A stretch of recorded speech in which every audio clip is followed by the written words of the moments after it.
little more off this side here, round that off. I guess I can use my glove to meld together that joint. That looks better. Just the back of my glove, just a light brush. That's cool. And even this arch I can start to use my glove to get the shape. Careful up in this zone though, because that's going to get fragile pretty quickly. Alright, now I got to stand back and see how we're coming. Clearly I need to go right in here. This is where it gets a little tricky. Maybe I'll switch to the knife that you would likely have. Let's put that glove on. Want to model good outdoor approaches here. I'm going to use that black knife that you might have, or the plastic knife. There we go. And as soon as I do this, I can see that I've got a line right here, so clearly that has to come off. Man, I could really use a penguin in my backyard right now as a model for this, for what we're doing here. I should have a front view too, my goodness. Well, I'll go back to this. Let's compare. Once I get that beak going properly, I think that's going to be pretty key, isn't it? I'm going to take a little more off here. Sometimes it's a very subtle change that gets you closer. A little more there. And I think it kind of dips in slightly here. So let's go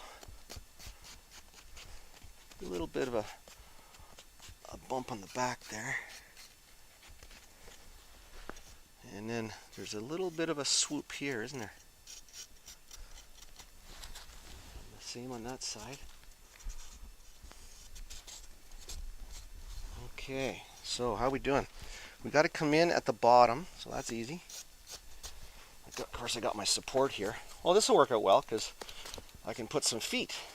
I'll cut a little V for the feet.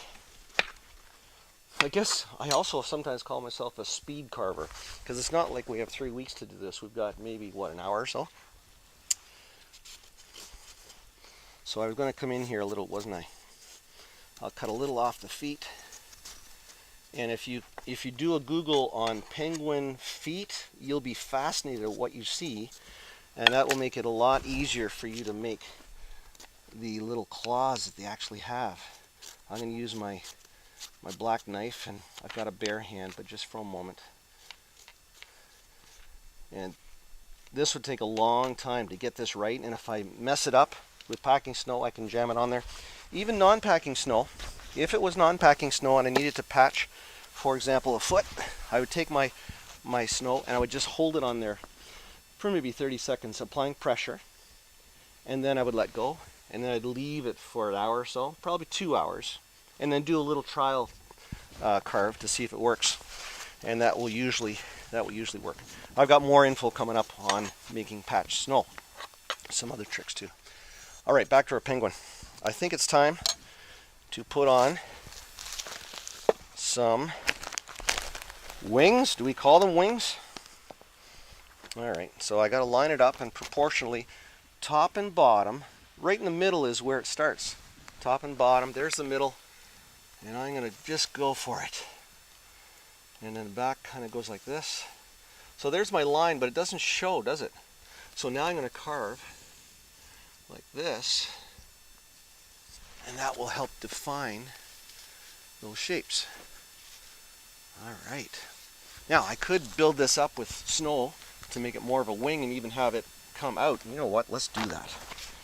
Because it's packing snow, I need a little bit of nice packing snow. Let's put that on there. Woohoo!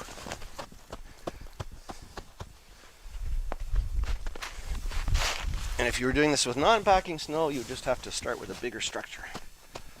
But packing snow, that's making this part quite easy. All right, let's see if we can make a wing that kind of sticks out a bit. So there's my, almost lost my black knife in the snow, my goodness. All right, here we go. Make that curve, carve it out.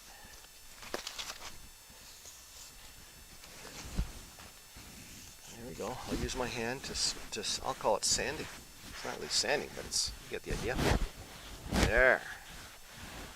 And then I'll check it with my picture. This has to be an arch like this. Whoa! The snow just dropped a bunch of snow on my head, or on my back. I'll use my finger here. Alright. Whoa! More snow on my head. What a great day. What a great day this is. And then I'm going to start digging behind this little wing. And let's change the angle on this camera so you can see what I'm about to do here. Okay. I'm going to start slicing. I got to check to see if you can see that. I think you can. Well, a little lower, I guess. There we go. Okay. I'm going to take the tip of my knife and cut a V.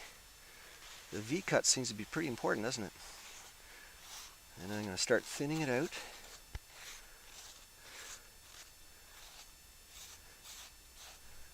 It's so quiet out here. So beautiful. All right. And I'm almost, oh dear. I saw it move slightly, so I got to be very careful. All right. That looks pretty good, I think.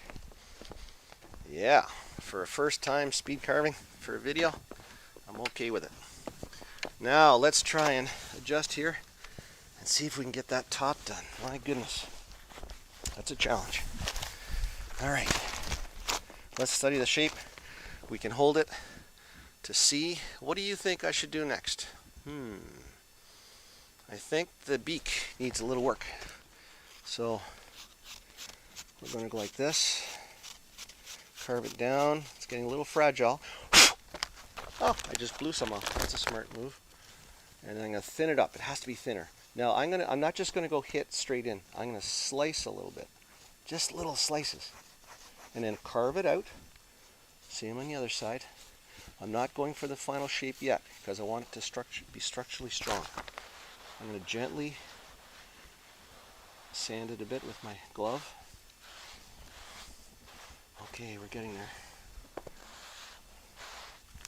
Yeah, this is helping. Oh boy. So I got to get more of a point. I think I'm ready to try. Little sawing, short little strokes. I'm going to go right to the tip now. See what I can get. I still got quite a bit of vertical strength here. Now, I haven't looked at my picture in a while. I should be doing that. I should be doing that right now. Okay. Let's see what we got. Are we getting closer? Yeah, not bad. The neck. More of a beak. And in on the neck. More of a V. V right in on that neck. So, here we go. I'm just going to do a V because that's all I can remember. Do the V. And then we'll smooth it out later. And then I needed a little more beak, didn't I? This might be the last part of the carving to do. Thinning out that beak. Okay, here we go. Little short strokes. Wow. And all of this cost me nothing. It's just out here enjoying the winter. It's so beautiful. It's so quiet. Cut off some of these angles. Use my glove. I'm not pushing hard, just very gentle.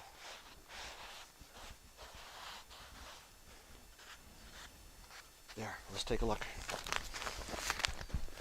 Not bad. I'd be happy with that. We can refine it a little more. The V should go a little higher, shouldn't it? But you should look at lots of pictures too, because maybe, like, look at that one. That one's a different type of penguin. But I think my neckline should be a little higher, and my beak should swoop back further in. So, can we do that?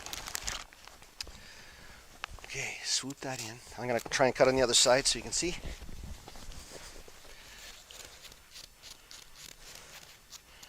And the V higher, right? Carve off some of those angles. Those little sawing motions. I'm not going to do the wing on the other side. try and get this to where you can have confidence that you might tackle this. A little bit of a sanding job. There's lots of other ways to do this. You might find another tool that you think is awesome. Maybe a piece of sandpaper. I've used sanding blocks. Okay, let's not lose the knife. One more comparison. I could spend more time, but I think you get the idea. We're comparing it to the picture. We're standing back and taking a look, looking at proportions. And I guess I could finish with a tail, couldn't I? Now, can you even see that tail? Let me move this down slightly. There we go. So I'll just grab a bunch of snow, put it on there. Careful, don't hit that too hard, it might fall over. Get my knife, and let's go tail. You might want to go on the internet and check out penguins. I think a group of penguins has a number of different names, including waddle, I think is one. But maybe if you go online, you can find other names. Now, if I was to share this with other club members, how am I going to do that? I think one way of doing it is to have your parents post it on Instagram or Twitter. And when I started this club, the hashtag Snow Sculpting Club had not been used once. So that might be a good place to post it. Or you don't have to post it anywhere. Just take a picture and enjoy the fact that you've had some fun in the snow. I'm going to sand that now. I think that might be a little high. I'm going to take that down a little bit. But I could have gone on the internet and compared. All right. Let's take a little video look.